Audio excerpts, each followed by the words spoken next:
Drug testing involves the use of chemical analysis to determine whether or not a person has taken a certain drug or drugs. It is very possible to test for the use of just one type of drug, but most of the time, many drugs are usually tested at the same time using one single sample.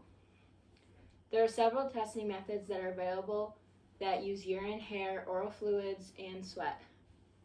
These methods vary in cost, reliability, drug detected, and detection period. A drug test looks for the presence of one or more illegal or prescription drugs in your urine, blood, saliva, hair, or sweat. Urine is the most common type of method used for drug testing. Drug testing can be performed in many ways due to there being several testing methods.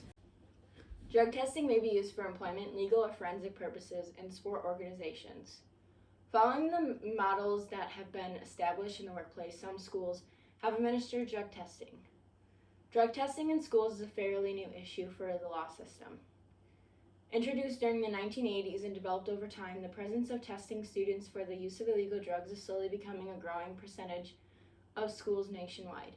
Students in many schools are affected by drugs, and because of this, more districts have shown their interest in performing drug testing. Schools have started to adopt the use of student drug testing to decrease drug abuse and the use of illegal drugs amongst the students.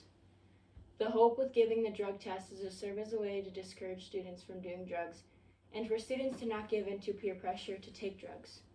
Also, drug testing can identify the students who have used illegal drugs as well as identify those who already have a drug problem and can then provide them with the referral of treatment. I have a personal connection to this topic, and why I'm so passionate about it is because when my brother was a senior, he had his football season taken away from him because 7 kids on his team decided to take OxyContin before the game, resulting in a forfeit of their season because they didn't have enough players to continue.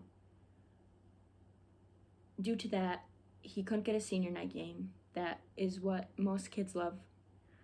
My family was a very big part of the Geneseo football community by starting a youth program, and all my brother looked for was football.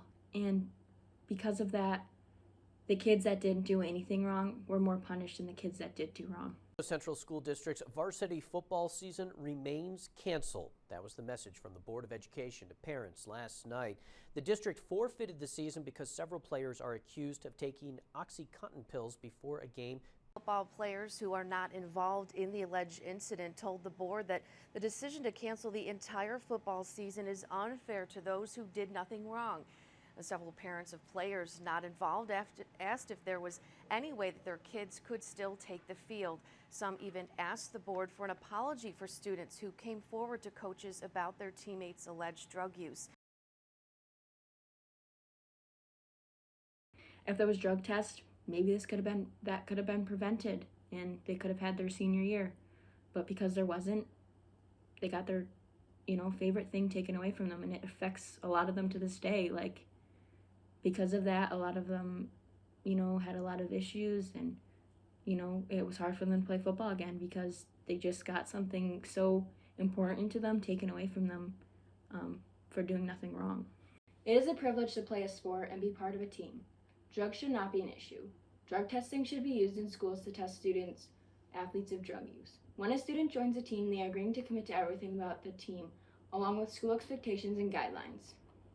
Student athletes are expected to play up to their full potential without the use of drugs. If a school wants to give out drug tests, then they should be allowed to. It is their job to keep the students drug-free. If athletes know that they are going to be tested, then the use of drugs will most likely decrease. In many schools, there is a code of conduct that prohibits the use of drugs because it is against the rules and will result in consequences that will most likely suspend student athletes from sports.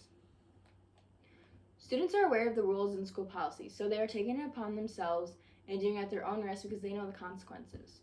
When school districts offer sports at their school, it is a privilege for students to be able to play and participate in those sports at their school. A common argument for those against drug testing is the simple fact that it would be an invasion of privacy and punish students. However, the purpose of drug testing student athletes is to not punish students who use illegal drugs, but to prevent future drug use and to help those students who are already using illegal drugs become drug-free.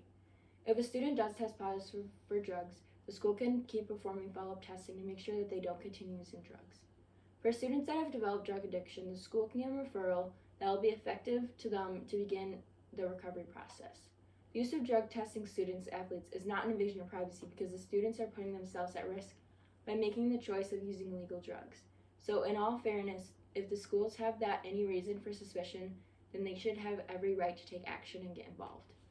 The use of drugs many times leads to drug abuse. Students are more likely to become addicted to drugs because the brain of a teenager is still not fully developed and is still growing, making it easier for teenagers to develop drug addiction.